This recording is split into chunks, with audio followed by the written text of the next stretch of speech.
tema da palavra de hoje é experimentando uma nova vida. Quantos aqui fizeram aula de batismo hoje? Faz assim. Algumas pessoas fazem assim, mais alto aí. Isso. Algumas pessoas que fizeram a aula de batismo hoje. E eu quero falar um pouco sobre isso, sobre a nossa nova vida em Cristo, né? Eu sei que você que fez o batismo participou das casas de milagres. Você participou de uma das casas de milagres. E eu tenho uma palavra para você. Na verdade, a palavra é para toda a igreja, mas eu creio que você vai ser abençoado mais ainda nessa manhã, porque você já ouviu sobre esse assunto agora na aula de batismo e vai continuar ouvindo, né? Eu quero falar da saída dos hebreus do Egito. O que aconteceu? Por que eles saíram?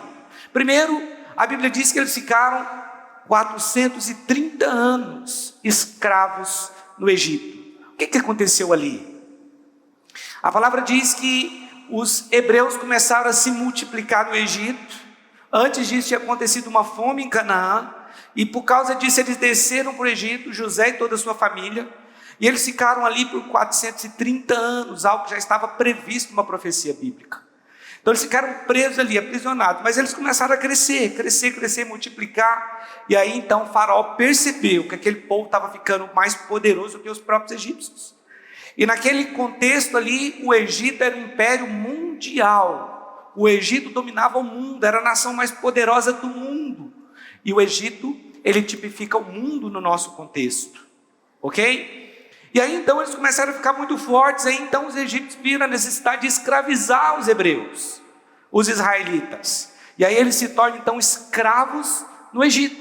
Porque quando eles foram dentro de um contexto diferente. Quando a família de Jacó foi para o Egito, eles foram honrados, ganharam terras, mas depois se tornaram escravos. Assim como nós também sabemos que há hoje muitas pessoas que são escravas do Egito. Mas o Egito, que eu digo, o mundo, são pessoas ímpias que são escravas de Faraó. Faraó é o diabo. E aí então, a palavra diz que o povo clamou a Deus. E Deus então manda um libertador chamado Moisés. Eu não sei se você sabe, mas a história do Superman é baseada na história de Moisés. Talvez você nunca ouviu ninguém falar isso, mas a pessoa que fez a história do Superman, ele se baseou em Moisés. Moisés, ele foi achado num cesto, num rio, pela filha de Faraó. Da mesma forma que o Superman também veio, acho que numa cápsula, não foi isso? Eu não sou muito bom de filme de super-herói, porque não é meu estilo de filme. Na verdade, eu não sou muito de filme assim não, mas eu assisto. Mas super-herói, menos um pouco. Então a história do Superman é a história de Moisés. E Moisés então se levanta como libertador daquele povo, vai a Faraó, fala com Faraó para Faraó libertar o povo. Faraó resiste, endurece, vem a primeira praga, a segunda praga. Cada uma daquelas pragas que veio, foram 10 pragas.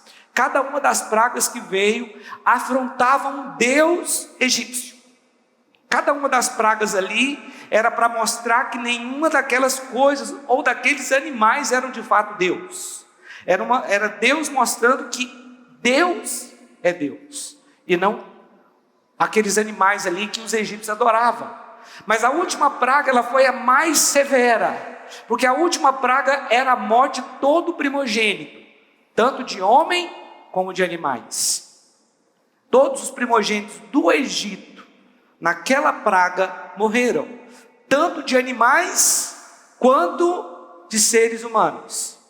Mas por que de animais? Justamente porque os animais eram adorados como deuses. Até hoje, quando você vê ainda as esculturas antigas do Egito, você vê ali animais que eram deuses naquela época, vestidos de forma diferente, os seres alados, né? Um pouco homem, um pouco animal, alguns com asas e coisas nesse tipo. Você ainda vê nos dias de hoje o que sobrou do Egito, do Império Egípcio, você ainda vê que realmente eles adoravam os animais.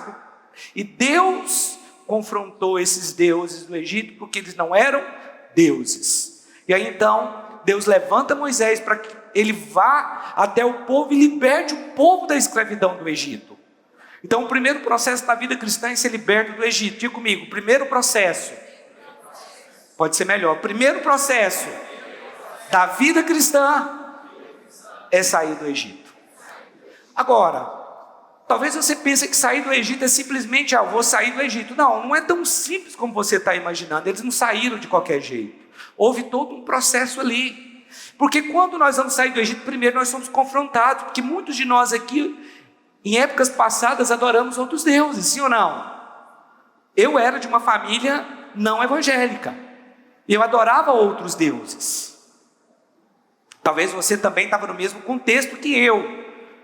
E lá no Egito eles eram escravos e tinham a mentalidade de escravos, assim como nós também éramos escravos. Antes de Jesus entrar na nossa vida, antes de sermos libertos do Egito, nós éramos escravos de Faraó. Nós estávamos ali limitados. Estávamos presos pelos pecados. Estávamos aprisionados ali pelo pecado, por causa do pecado. Eu quero que você abra sua Bíblia em Êxodo capítulo 11, versículo 6. Êxodo capítulo 11, verso 6. Ele diz assim: haverá grande clamor em toda a terra do Egito, qual nunca houve, nem haverá jamais. Deixa eu ver se eu estou no texto certo aqui. Eu estou no texto certo aí, irmãos? Isso mesmo. Haverá grande clamor em toda a terra do Egito, qual nunca houve, nem haverá jamais. Porém, contra nenhum dos filhos de Israel, desde os homens até os animais, nem ainda um cão rosnará, para que saibais que o Senhor fez distinção entre os egípcios e os israelitas. Preste atenção nesse texto aqui. Isso aqui é muito importante, porque aqui está falando da praga que eu vi sobre o Egito. Essa praga era sobre o Egito, mas aqui está falando que Deus faz distinção entre um povo e outro povo. Então deixa eu te falar uma coisa: Deus não trata você como Deus trata um ímpio. Você tratar diferente. Temos vantagens? Temos, porque aqui diz o seguinte: olha, nenhum animal israelita rosnará, mas os animais do Egito vão morrer, os primogênitos, os filhos dos egípcios vão morrer, para que todos saibam que eu faço distinção entre o egípcio e o israelita. Mas isso se aplica agora, porque Deus faz distinção entre o ímpio e a igreja. Irmãos, nós somos um povo abençoados, nós somos cheios de vida, nós temos paz no coração. Claro que isso não significa que vai ser sempre assim, que nunca vai ter luta. Pelo contrário, a luta também faz parte do processo de Deus, mas o final da luta é sempre vitória. Esse é o ponto, é a nossa diferença. Agora, saiba de uma coisa: Deus faz distinção entre o ímpio e você. Há coisas que acontecem com o ímpio que não acontecem com você, porque Deus te guarda, porque Ele te protege. Irmão, se Deus guardou esse povo, que era um povo assim de dura serviço, de coração duro, rebelde, esse povo era rebelde, os israelitas que estavam lá no Egito, mas eles estavam no Egito, recebendo aquela influência, ok? Se Deus fez distinção entre eles e os egípcios, imagina conosco, nós que temos o Espírito Santo, nós que somos a igreja, nós que somos a noiva de Cristo. Porque deixa eu te falar uma coisa: nenhuma pessoa que passou pela terra até o período da igreja terá maior importância do que você. Todos nós aqui, igreja, nós teremos uma importância maior no céu do que qualquer um desses profetas do Antigo Testamento. Foi Jesus que disse isso. Jesus falou que o menor no céu seria maior do que João Batista. E quem foi João Batista? O último profeta da lei. Falou: olha, o menor no reino dos céus é maior que João Batista.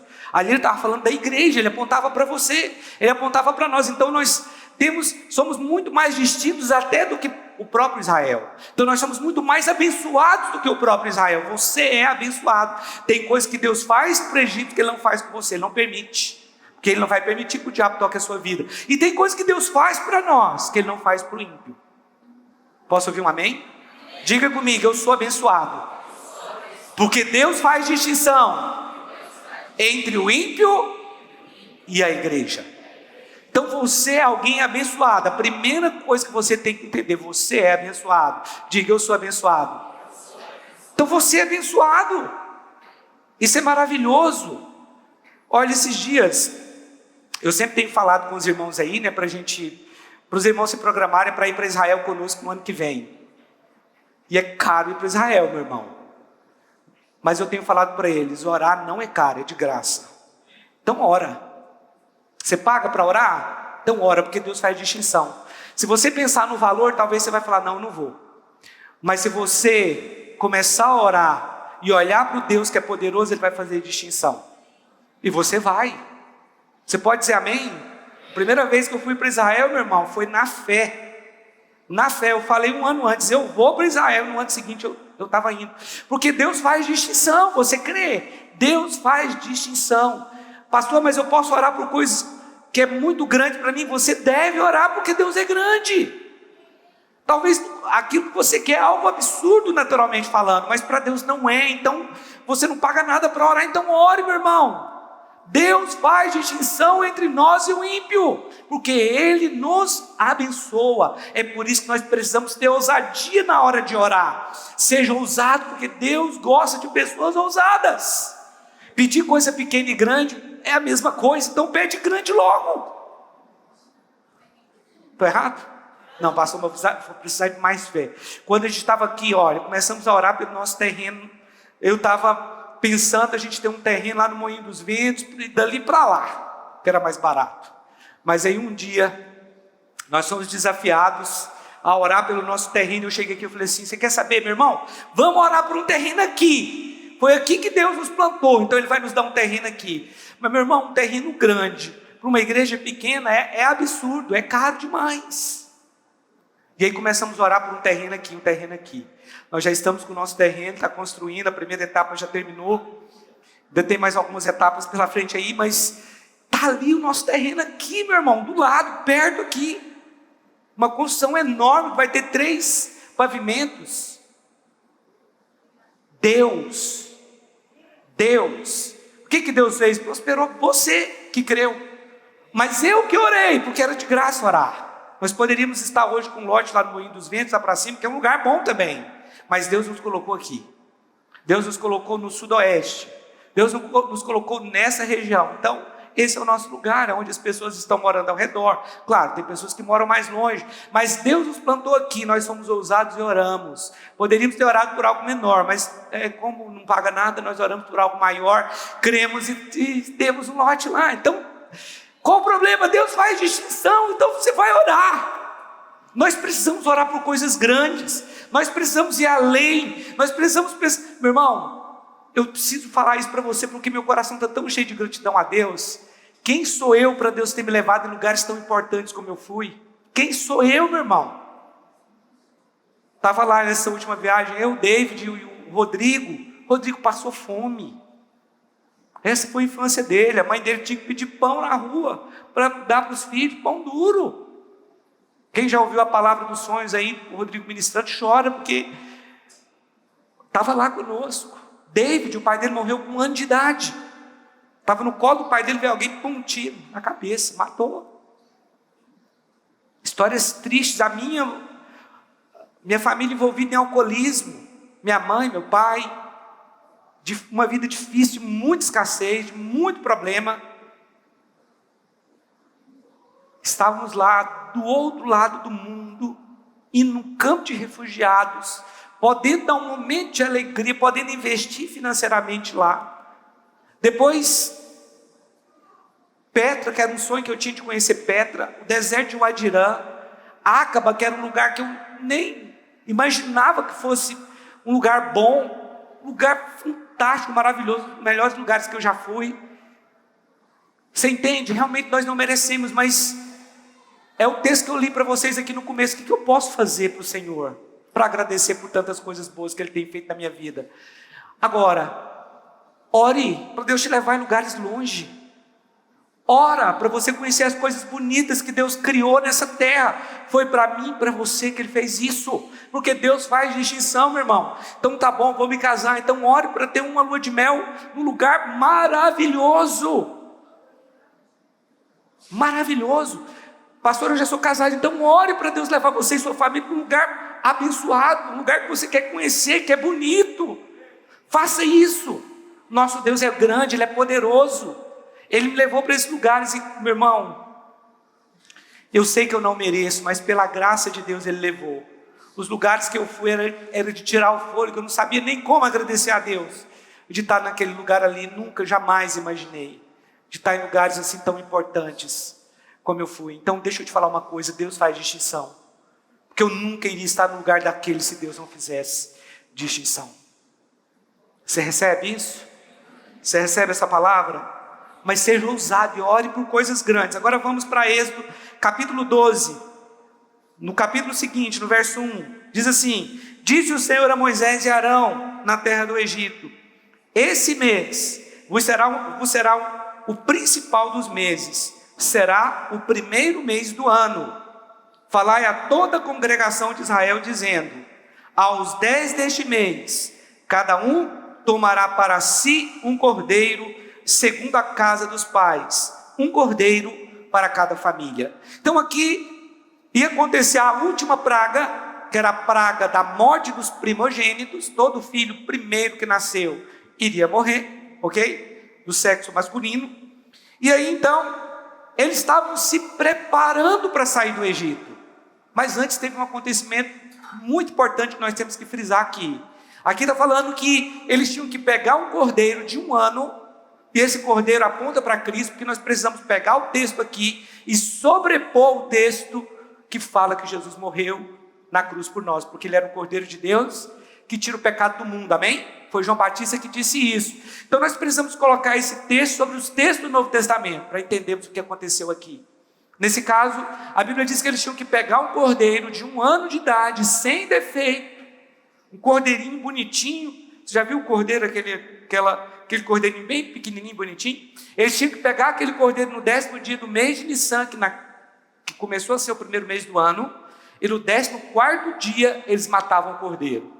Ele pegava aquele cordeiro, o cordeiro ficava na família, e no 14º dia tinha que matar o cordeiro. E eles tinham que levar o cordeiro para dentro de casa. Então, deixa eu te falar uma coisa: a salvação começa na sua família. Você precisa crer na salvação da sua família, porque o cristianismo, ele é o cristianismo da família. O cordeiro, ele era levado para dentro de casa, para a salvação de toda a família. Mas, pastor, mas não tinha pessoas naquela família ali que era sem temor de Deus, que era a ovelha negra da família? Tinha rebelde dentro da família? Tinha pessoas problemáticas dentro da família? Tinha. Mas quando o cordeiro era levado para dentro da família, toda a família era salva. A Bíblia diz: crê no Senhor Jesus, será salvo tu e a tua casa. Então começa a reivindicar a salvação da sua família, porque o cordeiro primeiro era levado para dentro da família. Porque o cristianismo, acima de tudo, é uma religião familiar, se é que eu posso dizer que é uma religião. Mas quando eu digo religião, eu estou dizendo no sentido de que a salvação é para toda a sua família, é para toda a sua casa. Irmãos, eu sempre gosto de frisar isso, porque chega pessoas novas aqui. Pastor, o que vem primeiro? Deus, a família, o ministério? Olha, a palavra diz que nós temos que buscar primeiro o reino de Deus, e as demais coisas serão acrescentadas, amém? Deus em primeiro lugar. Só que quando nós falamos de reino de Deus, não tem como você distinguir família de ministério, porque todos têm que estar envolvidos. O ponto é, o cordeiro era levado para dentro da casa para que todos estivessem envolvidos no reino. Aqueles que comiam do cordeiro eram salvos, mesmo aqueles que eram problemáticos. O que você está querendo dizer, pastor, é que quem vive uma vida de pecado pode ser salvo? Não, quem vive uma vida de pecado pode desfrutar do cordeiro que tem em você, através da sua oração, ele pode ser salvo. O que eu estou dizendo é que o cristianismo é para salvar a família, a sua família. Então ore pelo seu familiar. Essa salvação aqui, meu irmão, é uma salvação porque eles comiam o cordeiro. Então leve a sua família a comer o cordeiro. Fale do amor de Deus para ela, para essa pessoa, porque Deus quer salvar a sua família, porque Ele faz distinção de você e o ímpio. Ele quer salvar seu marido, Ele quer salvar sua esposa, Ele quer salvar o seu filho, porque Ele faz distinção. A forma como Deus trata o seu filho é diferente da forma como Deus trata o filho de um ímpio, porque Ele quer salvar. Esse é o caráter salvador de Deus. Então o cordeiro era levado para dentro de casa. Então no reino de Deus não tem sempre eu vejo pessoas falando isso, eu falo: meu Deus, mas que ignorância. Eles colocam lá Deus, família, ministério. Meu irmão, a família está envolvida no ministério. Está aqui o pastor Nil, falou hoje para mim. Ontem eu vim trazer a Laís aqui na célula. Saí lá do outro lado da cidade, vem trazer a filha dele aqui. Eu falei: é isso mesmo. Existe uma série específica para a idade dela. Eu falei: é a idade mais importante. É isso que você tem que fazer, investe, porque ele está investindo, é combustível que gasta de lá para cá, porque é longe. Mas, meu irmão, é o investimento mais barato que existe. Ela gosta de vir, ela se alegra, são pessoas que conversam a mesma linguagem que ela, todos falando do amor de Deus. A salvação, ela tem que envolver todo mundo, para que todo mundo fique feliz, amém? Você não vai estar feliz de você estar salvo, mas sua família não. Você quer que a sua família esteja salva, então você tem que envolver, você tem que investir. É isso, o reino de Deus é isso, é todo mundo trabalhando aqui. Estava ali agora, ganhei uma oferta do meu aniversário, mas, irmãos, é comovente. Eu vou colocar no quadro. Vou colocar no quadro essa oferta mesmo. A Elisa chegou lá, pastor, eu fiz uma pulseira, vendi, eu queria te dar essa oferta aqui. A gente pôr no quadro, não é não? Mas o que é isso? É a família, é todo mundo junto, é reino de Deus. Porque tem pessoas que separam, é Deus, família, ministério. Não, é tudo junto. Está misturado, é o reino de Deus, não tem diferença. É a sua família inteira envolvida. E quando a sua família está envolvida, é muito melhor. Às vezes um prega, outro canta, outro ora. Eu não sei, mas o fato é que nós temos que estar envolvidos com o mesmo cordeiro dentro de casa. É isso que significa comer o cordeiro em família. Significa que o ponto de partida de Deus é a sua família, que Ele quer salvar a sua família. Ele quer salvar você. 1 Timóteo capítulo 3, versículo 1. 1 Timóteo capítulo 3, verso 1.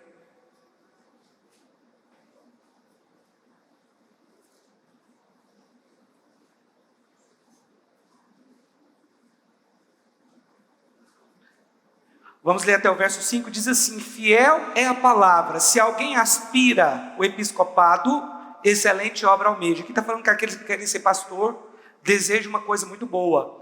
É necessário, portanto, que o bispo seja irrepreensível, esposo de uma só mulher, temperante, sóbrio, modesto, hospitaleiro, apto para ensinar, não dado ao vinho, não violento, porém encordado, inimigo de contendas, não avarento, e que governe bem a própria casa, criando os filhos sob disciplina com todo respeito. Pois se alguém não sabe governar a própria casa, como cuidará da igreja de Deus? Aqui está falando que o evangelho é para a família. É a família. Mas pastor, como que isso acontece? Isso acontece quando você se coloca na brecha, quando você ora. Pastor, mas na minha casa, a minha filha, o meu filho, eles não querem saber de Jesus. Você tem que comer o cordeiro dentro da sua casa, você tem que continuar comendo o cordeiro, você tem que continuar mostrando Jesus ali, você tem que continuar falando a palavra de Deus, você tem que continuar se comportando como um homem de Deus, como uma mulher de Deus. Persevere, faça ceia, tome a ceia dentro da sua casa, ore na sua casa, tenha tempo com Deus na sua casa, porque o cordeiro tem que ser comido dentro de casa. E comer o cordeiro no contexto de hoje é meditação na palavra, é leitura bíblica, é oração dentro de casa, é trazer a presença de Deus para dentro da sua casa, trazer a arca de Deus para dentro da sua casa. Quantos aqui podem dizer amém? Então o cordeiro, ele veio para salvar a sua família. Posso ouvir um amém? Não abra mão disso, meu irmão. Foi Deus que te deu essa conquista. Você não pode abrir mão disso. Olha o verso 7 aí. Vamos voltar lá para Êxodo capítulo 12, versículo 7. Êxodo capítulo 12, verso 7.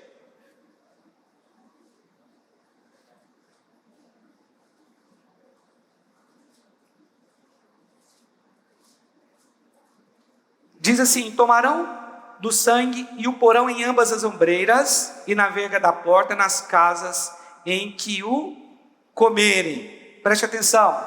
Primeiro ponto: você vai pegar o cordeiro e vai levar para sua casa. No 10º dia de Nissan, o cordeiro vai passar 4 dias com você. O que aconteceu com Jesus? Quando Jesus entrou em Jerusalém, era provavelmente o dia 10 de Nissan, quando ele se apresentou como rei. Quando começaram a cantar, Hosana, Hosana, Hosana, bendito que vem em nome do Senhor. Era o cordeiro se apresentando. Depois, na quinta-feira, porque isso aconteceu num domingo, na quinta-feira Jesus foi morto. Da mesma forma que tinha sido mandado que eles fizessem aqui na Páscoa. Você vê que o texto da Páscoa aponta para o Cristo, aponta para nós. Eu sei que hoje a Páscoa ela foi bastante distorcida no nosso contexto, porque nem é necessário mais comemorar a Páscoa, uma vez que nós já temos a ceia, né? O novo mandamento da nova aliança é a ceia, não mais a Páscoa. Porque a Páscoa passou, a Páscoa é sombra. Preste atenção, a Páscoa é sombra da realidade que é Cristo. Aquele cordeiro é sombra do verdadeiro cordeiro. Aquele cordeiro apontava para o verdadeiro cordeiro. Mas a Bíblia diz que no 14º dia eles tinham que matar aquele cordeiro, pegar aquele sangue, passar nos umbrais da porta e na verga da porta. Hoje nós chamamos de viga, né?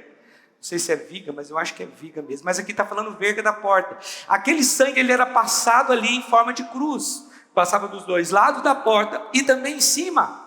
Ele era passado em forma de cruz. E a palavra que foi dada aos israelitas é: fiquem dentro de casa. Passe o sangue na porta e fica dentro de casa. O que que significa? Dentro de casa, ali é um ambiente familiar. A igreja, nós somos a igreja somente se estivermos ligados ao corpo. Porque tem alguns que acreditam que ser igreja é ser um membro independente do corpo. Ok? Mas não é. Não, eu posso ser igreja aqui em casa, eu assisto o culto online. Meu irmão, não existe salvação online. Salvação, ela é real ou não é. Não tem salvação online não. Então não adianta você, ainda que o culto online te abençoe, você precisa fazer parte de um corpo, de uma igreja. Então você não é igreja. Porque qualquer membro da igreja que está fora do corpo, ele vai secar. E vai morrer, vai desviar. Então o contexto aqui é: passe o sangue, fique dentro de casa. Ali tinha um contexto da salvação da família, porque nós somos um corpo, ok? Eu sempre gosto de fazer a pegadinha: quantas igrejas tem em Goiânia? Tem 1.000, tem 1.500, tem não sei quantas. Não, só existe uma igreja em Goiânia, a de Cristo, a igreja verdadeira. Quantas igrejas existem no mundo? Milhares? Não, uma igreja, a verdadeira, a que Jesus vai levar quando ele voltar. Ela se reúne em lugares diferentes, tem doutrinas diferentes, são denominações diferentes, mas é a igreja do Senhor. Tem estilos diferentes, mas é a igreja do Senhor. Tem personalidade diferente, mas é a igreja do Senhor. Assim como eu sou diferente de você. Você gosta de uma fruta, eu gosto de outra. Você acha um estilo de casa bonito, eu acho outro. Você quer viajar para um lugar, eu quero viajar para outro. É assim que Deus fez, é a liberdade que nós temos. Porém, nós cremos em Cristo e seremos salvos por isso. Mas igreja é só uma. Só uma. Então a Assembleia de Deus está lá, reunidos são os nossos irmãos. A Deus é amor, a igreja é videira, a luz para os povos e tantas outras, são irmãos nossos, amém? Nós vamos morar no céu com esses irmãos lá. Mas o animal era levado para dentro de casa e era comido em família, porque a salvação começa na família. Mas ali está falando do corpo de Cristo também. O que é aquela casa? O que a casa simboliza? A casa simboliza a igreja, é o lugar onde nós temos que congregar. É uma grande mentira, um grande engano você acreditar na teoria dos desigrejados. Eu sou de Cristo, mas eu não pertenço à igreja. Ou seja, eu obedeço o cabeça, mas eu não faço parte do corpo. Está errado. Eu amo o cabeça e odeio o corpo. Não, peraí, está errado. Irmãos, tem pessoas que odeiam a igreja, porque foram feridas em algum momento da vida delas dentro da igreja. Peraí, vai resolver o problema, meu irmão. Feridos nós vamos ser mesmo ao longo da nossa vida em muitas coisas. No casamento, pela família, talvez pelo filho, uma desonra, aqui, todos os lugares tem, é assim, nós somos imperfeitos, nós temos problema, é por isso que nós precisamos de Jesus. Jesus é somente para aqueles que realmente reconhecem que não presta, que não tem muita coisa para fazer. Se não fosse a graça de Deus em nós, irmãos, a gente está fazendo tudo errado, é ou não é verdade? Então a igreja é só para a pessoa que não presta mesmo. Pastor, mas lá o fulano não valia nada, converteu. Então, graças a Deus, era para esse mesmo. Porque foi Jesus que disse isso, eu não vim para os salvos. Eu vim, desculpa a palavra, para o salafrário, para o ladrão, para o corrupto. Foi para esses. Porque vocês estão aí, vocês são, não precisa. Mas quem reconhece que precisa, eu estou aqui.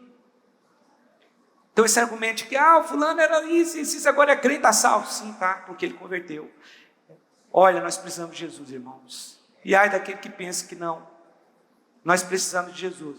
Então o sangue era passado dos umbrais ali, mas eles estavam dentro da casa. Salvação é só para quem está dentro. Se você estiver fora, meu irmão, a promessa ali de salvação para os hebreus, porque nenhum dos primogênitos dos hebreus morreram. Mas tinha uma coisa, eles tinham que ficar dentro da casa. A casa tinha que ter a marca do sangue, para que o anjo da morte passasse. Quando ele visse a marca, ele tinha que passar direto. Se alguém passa o sangue na porta, mas fica de fora da casa, morre. Não era simplesmente passar o sangue de qualquer jeito. Então você vê que a saída deles do Egito não foi de qualquer jeito. Foi organizada. Foi debaixo de uma direção profética de Deus, que apontava não para o tempo deles, mas para o nosso tempo, em que nós hoje podemos desfrutar do sangue de Jesus. Porque nós somos salvos pelo sangue de Jesus. Aqui em Colossenses, no capítulo 1, no verso 27, diz assim: aos quais Deus quis dar a conhecer qual seja a riqueza da glória deste mistério entre o gentio, isto é, Cristo em vós, a esperança da glória. Então o cordeiro era comido dentro de casa, da mesma forma que hoje nós somos a casa de Deus. Pastor, mas a casa de Deus não é esse prédio, não? Não! A casa de Deus somos nós poderíamos estar reunidos num outro lugar. Quando a igreja se reúne, ela se torna a casa de Deus.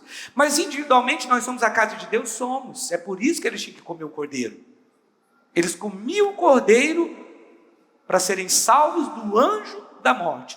Da mesma forma que hoje, nós podemos comer do cordeiro que é Cristo. Porque quando você aceita Jesus, você recebe o cordeiro. É como se você estivesse comendo do cordeiro, recebendo Jesus na sua vida. E isso vai fazer toda a diferença. Deixa eu ler o texto aqui de novo. Colossenses 1, 27, aos quais Deus quis dar a conhecer qual seja a riqueza da glória deste mistério. Que mistério é esse aqui? Era um mistério que era, no Antigo Testamento, os grandes profetas, eles conseguiam ter uma ideia de como seria o nosso período. E a Bíblia diz que eles até desejavam estar no nosso tempo, mas eles não sabiam de fato o que ia acontecer. Qual era o mistério que eles queriam saber? Isso, meu irmão, os grandes profetas lá do Antigo Testamento, eu falo de Elias, eu falo de Eliseu, eu falo de Davi, eu falo de Jeremias, Moisés, esses grandes homens de Deus do passado, eles tiveram uma visão do nosso tempo, mas era um mistério para eles, porque eles não conseguiam entender o que ia acontecer, que tamanha bênção era essa de Deus para aquele povo que viria, que somos nós, porque Deus hoje não abençoa mais os israelitas, não. A bênção de Deus está sobre a sua igreja, sobre a sua casa, que é você, que sou eu, juntos. E aqui está falando aos quais Deus quis dar a conhecer, ou seja, não era conhecido ainda, né? Qual seja a riqueza da glória deste mistério entre os gentios, isto é, Cristo em vós, a esperança da glória. Então aqui o mistério aqui revelado era Cristo dentro de você. O pastor Jonathan pregou sobre isso aqui. É Cristo dentro de você. Esse era o mistério que não tinha sido revelado ainda aos homens do Antigo Testamento. Então, comer do cordeiro está falando do Cristo em vós. Comer do cordeiro significa as práticas espirituais, significa receber Jesus e andar nele. Sempre que nós comemos a ceia, nós estamos participando do corpo de Cristo também. Versículo 10. Deixa eu ler o 8, a partir do 8. Naquela noite comerão a carne assada no fogo, com os pães asmos e ervas amargas a comerão. Não comereis do animal nada cru nem cozido em água, porém assado ao fogo, a cabeça, as pernas e a fressura. Nada deixareis dele até pela manhã, o que porém ficar até pela manhã, queimá-los-ei. Aqui, primeiro, era pegar o cordeiro passava 4 dias, o cordeiro tinha que ser morto, como Jesus foi morto, o sangue tinha que ser passado no umbral da porta, toda a família tinha que estar dentro da casa, mas havia uma maneira também de comer o cordeiro, não podia ser um cordeiro comido cru ou cozido, tinha que ser assado. Mas por que o cordeiro tinha que ser assado? Porque o cordeiro assado fala do fogo, da ira de Deus que veio sobre Jesus. A ira que veio sobre Jesus por causa dos nossos pecados, não porque Jesus estava irado, não porque Deus estivesse irado com Jesus, mas Deus estava irado com o pecado. o meu pecado e o seu pecado que estava sobre Jesus, e por isso a ira de Deus veio como fogo sobre Jesus ali. É por isso que o cordeiro só podia ser comido assado, para tirar todas as impurezas. Jesus levou todos os nossos pecados na cruz. Eu posso ouvir um amém? Então foi dessa forma que eles saíram do Egito. Eles não saíram de qualquer maneira. Não, aceite Jesus, se não der, depois eu desvio. Não. Tá, aí você pode perguntar, pastor, eu saí do Egito, eu entendi que eu tenho que receber Jesus, eu entendi que eu tenho que participar da igreja, mas e agora? Qual o próximo passo? Êxodo capítulo 14, versículo 19.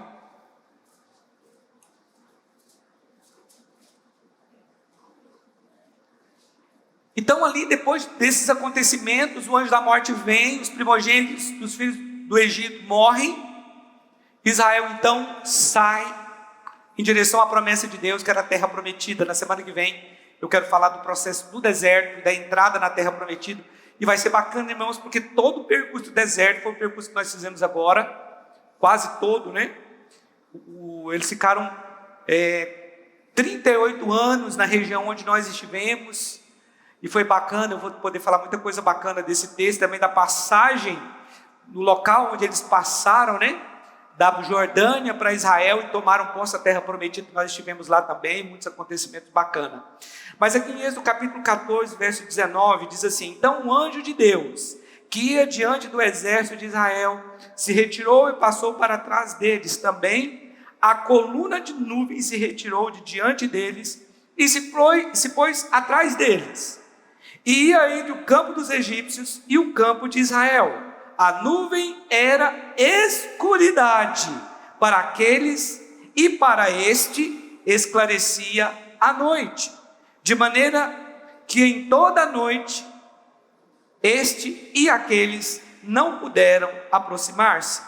Moisés estendeu a mão sobre o mar, e o Senhor, por um forte vento oriental que soprou toda aquela noite, fez retirar-se o mar, que se tornou terra seca, e as águas foram divididas. Os filhos de Israel entraram pelo meio do mar em seco, e as águas lhe foram qual muro, à sua direita e à sua esquerda. Sair do Egito é a decisão mais importante que uma pessoa pode tomar, mas não é tudo. Não é tudo. A decisão mais importante que uma pessoa pode tomar é sair do Egito. É passar por todo esse processo aqui, é acreditar que Jesus é o Cordeiro de Deus que tira o pecado do mundo. É acreditar que a ira de Deus veio sobre Jesus, e essa ira não precisa mais vir sobre mim, uma vez que eu estou em Cristo, e Cristo já foi punido no meu lugar. Amém? Ninguém pode ser punido duas vezes pelo mesmo crime. Jesus já foi punido. Se eu estou em Cristo, eu não preciso mais ser punido. Mas aqui está falando que quando eles chegaram, eles começaram a fugir de Faraó. Faraó veio atrás, porque Faraó deixou que eles fossem embora. E junto com eles, havia uma multidão de pessoas de várias nações, que saíram juntos, que estavam presos no Egito também. Não eram só israelitas que eram escravos no Egito. Pessoas do mundo inteiro eram escravos lá. E essas pessoas também saíram juntos com Israel. Eles foram. E aí então, porque o faraó permitiu que eles saíssem por causa da praga, só que novamente a palavra diz que o coração de Faraó se endureceu. E Faraó falou assim: o que nós fizemos? Nós precisamos ir atrás dos hebreus, nós vamos perder nossos escravos. E foram atrás com seus carros, com seus cavaleiros. Israel então está de frente ao Mar Vermelho, porque a palavra diz que Deus mandou que eles fossem ali pela encosta do Monte Sinai, né? E para isso eles tinham que atravessar o Mar Vermelho. Eles se deparam com o mar na frente, e aí a Bíblia diz que Moisés vai ali e abre aquele mar, e a passagem pelo mar simboliza o batismo nas águas. Foi interessante, nós estivemos lá no Mar Vermelho também. Nós fomos assim, sem muita expectativa lá, que a gente ia ficar só um dia e tal. Irmãos, mas nós fomos para um lugar tão bonito no Mar Vermelho. O Mar Vermelho, ele é bem grande, lá na frente ele se divide, né? Do lado esquerdo e do lado direito. O lugar que eles passaram foi do lado esquerdo, nós ficamos do lado direito ali. Inclusive nós mergulhamos lá, eu, Rodrigo, procuramos as carruagens de Faraó, mas não tinha não. tinha nenhuma não. Nós mergulhamos lá, irmão, mas que lugar, melhor lugar do mundo para você mergulhar. Eu só faço mergulho superficial. Eu fui fazer aquele mergulho com cilindro aqui em Caldas Novas, nunca mais eu faço aquilo, nunca mais. Porque quando você está debaixo d'água, você só tem um sentido funcionando, seus olhos, mais nada. Você não ouve, você não pode falar nada. Irmãos, me deu uma fobia. Está fazendo um ano hoje, inclusive, está fazendo um ano, né? Foi do meu aniversário do ano passado. Nós fomos para Caldas Novas, fui lá só para fazer o mergulho de cilindro. E aí, quando eu olho, a Poliana está de cabeça para baixo. Falei, será que ela afogou? E aí não tinha jeito de comunicar para saber se ela tinha afogado, porque o cara estava me segurando aqui. E não tinha jeito de eu ir para frente nem para trás. 15 minutos, meu irmão, pareceu que foi assim 5 horas. Mas lá no Mar Vermelho, nós mergulhamos, né? E você mergulha num lugar raso lá, e aí você vai para frente assim, uns 10, 15 metros para frente, a gente estava com snorkel, né, Rodrigo? Que tem uma depressão, né? Um buraco assim, ó, que ele fica bem fundo mesmo, mas é uma água muito, muito, muito transparente. E eu fiquei feliz de ter passado ali no Mar Vermelho, porque a palavra diz que os nossos irmãos passaram pelo Mar Vermelho também. Então, sair do Egito é o primeiro passo. Mas olha aqui em 1 Coríntios capítulo 10, versículo 1. Qual é o próximo passo depois de sair do Egito? O que eu tenho que fazer? 1 Coríntios capítulo 10, verso 1 e 2. Diz assim: ora, irmãos, não quero que ignoreis que nossos pais estiveram todos sob a nuvem, e todos passaram pelo mar, tendo sido todos batizados, assim na nuvem como no mar, com respeito a Moisés. Então aqui Paulo está falando de 2 batismos. Ele está falando do batismo nas nuvens, do qual eu vou falar na semana que vem, e do batismo no mar. Na verdade, o que Paulo está falando é de um processo, porque a vida cristã tem um processo, ok? Então você sai do Egito e depois você tem que passar pelo mar. E essa passagem pelo mar, como está escrito, é o batismo nas águas. Eu não sei se você sabe, mas até mesmo antes da igreja existir, já existia um tipo de batismo no Antigo Testamento. Não lembro o nome do lugar que eles batizavam, acho que é mitzvah. Como é que era o nome daquele tanque onde as pessoas se batizavam? Só que ele não era chamado de batismo, era chamado de purificação. Mas o que é o batismo em si? Eu sei que os irmãos já ouviram hoje na sala lá com o discipulador Anísio, mas o batismo, a palavra batismo é a mesma palavra para imersão. Mas a Bíblia diz que antes do batismo nas águas, não está escrito exatamente assim, mas o critério para se batizar nas águas é estar batizado em Cristo. Pastor, explica isso melhor. O que é um batismo em Cristo? Quando eu nasci de novo, quando eu recebi Jesus na minha vida, eu fui batizado em Cristo. Que isso? É como se você... Eu queria ter alguma coisa que eu pudesse pôr aqui, ó, que vai descer. Tem alguém que tem alguma coisa que possa mergulhar nessa água? Que vai descer? Uma moeda. Uma moeda. Inclusive nessa viagem eu ganhei uma moeda, irmãos, de centenas de anos. Vamos ver, se for bijuteria não vai descer não. Me dá moeda. Acho que a moeda é melhor. É de ouro? Olha, moeda de Israel, 25 centavos, está falando que é de ouro. Então, o que é ser batizado em Cristo? Está vendo esse copo com água aqui? Depois os irmãos lavam esse copo, viu? Eu que bebo nele aqui. Não lava no banheiro, não. Está aqui. Nossa, eu já bebi da água aqui. Sabe que foi lavado no banheiro esse copo? Opa, meu Deus. Então, Cristo é esse copo com água aqui. Amém? Cristo é esse copo com água aqui. Quando você nasceu de novo, você ficou submerso em Cristo. Isso é ser batizado. É como se você tivesse entrado dentro de Cristo, porque a Bíblia fala que nós somos batizados em Cristo. Ou seja, nós estamos submersos em Cristo. É por esse motivo que nós não podemos ser punidos de novo. Porque se eu estou em Cristo, e Cristo já foi punido lá na cruz, o cordeiro assado, já comi, ele foi na cruz chicoteado, ele foi moído, ele foi pregado, ficou com as feridas, com as chagas. A punição veio sobre Cristo, então se eu estou em Cristo, então eu também já fui punido. Eu não posso ser punido de novo. Ninguém pode ser punido duas vezes pelo mesmo crime. Jesus já levou isso, então eu fui batizado em Cristo. Qual que é o critério para eu ser batizado nas águas? Primeiro eu tenho que nascer de novo, ser batizado em Cristo, estar dentro de Cristo. O batismo de Cristo nada mais é do que o novo nascimento. Eu posso ouvir um amém? Então eu fui batizado em Cristo e agora o critério para ser batizado nas águas é esse. É de fato ter sido batizado em Cristo, ter nascido de novo. O que está falando Paulo aqui? Ora, irmãos, não quero que ignoreis que nossos pais estiveram todos sob a nuvem e todos passaram pelo mar, todos passaram pelo batismo, né? Tendo sido todos batizados, assim na nuvem como no mar, com respeito a Moisés. Então o próximo passo, batismo nas águas. Então o próximo passo de quem nasceu de novo é batizar nas águas, é passar pelo processo do batismo nas águas. Mas o que significa o batismo nas águas? Primeiro, o batismo nas águas, ele é um selo da sua fé. Porque a Bíblia diz que aquele que crê e for batizado será salvo. Pastor, então se uma pessoa morrer sem ser batizada, ela não está salva? O texto não está dizendo isso, porque o ladrão da cruz, ele não batizou, mas ele foi salvo. Ok? Mas o batismo, ele é uma confissão pública da sua fé. Você pode achar que não tem importância nenhuma batizar ou não batizar, que basta aceitar Jesus. Mas existem muitas implicações no batismo. Quando você batiza, você está rompendo literalmente com as cadeias de Faraó, do mundo. Não havia mais possibilidade do povo voltar para o Egito. Existia um mar entre eles. Porque a palavra diz que os israelitas passaram em terra seca.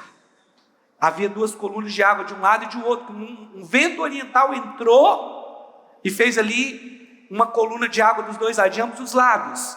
Porém, quando o exército de Faraó foi passar naquele mesmo lugar, a palavra diz que o mar se fechou e eles morreram no mar. Então o que significa passar pelo mar? Porque o mar na Bíblia também simboliza o mundo. Fala que nós estamos, fala de romper com a nossa história no mundo. Encerrou a minha história no Egito. Agora eu quero Canaã. Agora eu quero entrar em Canaã. Agora o que eu quero são as promessas de Deus. Então o batismo é o selo da sua fé. Quando você batiza, você está dizendo, eu sou de Cristo. Porque o batismo, quando você desce as águas, representa a sua morte, a morte do velho homem. Aquele homem que vivia no Egito e fazia tudo errado. E quando você levanta das águas, ali está falando da nova criatura que você é, que você se tornou a partir daquele momento ali. Então, por mais que você pense que batizar não é importante porque vem uma unção. Batizar é um ato de fé. E todo ato de fé é honrado por Deus. Então não menospreze o batismo, né? O batismo ele é uma ordem de Jesus. Se é uma ordenança de Jesus, então nós precisamos cumprir. Já estou terminando. O batismo é uma ação de fé que me liberta de Faraó e me separa do mundo. O batismo ele aponta para um novo estilo de vida. Eu vou ler aqui 1 Coríntios capítulo 10. 1 Coríntios capítulo 10, deixa eu ler a partir do versículo 3. Todos eles comeram de um só manjar espiritual e beberam da mesma fonte espiritual, porque bebiam de uma pedra espiritual que os seguia, e a pedra era Cristo. Entretanto, Deus não se agradou da maioria deles, razão por que ficaram prostrados no deserto. Na semana que vem eu vou entrar mais nesse texto e vou explicar o que isso significa. Mas o que eu quero dizer para você é que o batismo ele tem que ser o fruto da sua fé, de uma atitude de fé, em que você crê que você agora pertence a Cristo, que você está em Cristo, que o selo de Deus é o batismo. No Antigo Testamento o selo de Deus era a circuncisão, que era feita no órgão genital masculino, mas a circuncisão agora não é a nossa fé, é o nosso batismo. Quando nós batizamos, nós estamos dizendo, eu sou de Cristo, eu pertenço a Cristo.